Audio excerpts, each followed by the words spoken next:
Hello, welcome. Another question, question 15. We are having in the diagram PR is 8 centimeter, PQ and QR are equal in length. We have to find the length of QR.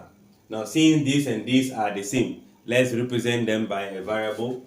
So let's just say we let PQ equals to the QR equals to Y.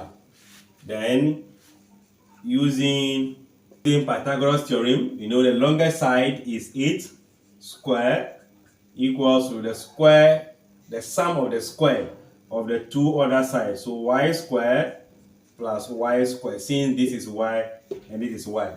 Remember, y square is just like one item, so two of them. That will give you 64 equals to 2 of the y square. Remember, we are looking for the y.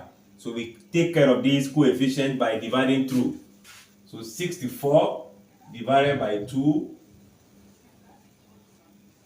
2y squared divided by 2. And the 2 will cancel. This will give you 32 equals to y squared. Your attention is on the y. So we need to collect the square from there by finding the root of both sides. And this is not a perfect square, but we can also see 2 dividing that 16 times. So we can rewrite that as 16 times 2 equals y. Y equals to root 16 times what? Root 2. Root 16 is 4. Root 2. We can also leave this in decimal if we were to do that. This is going to be 1 point something times this, giving you 8 or something. But here the options are left in the set form, and this will be option A in the question paper. So I'm leaving this on this, but you can also leave your answer in decimal.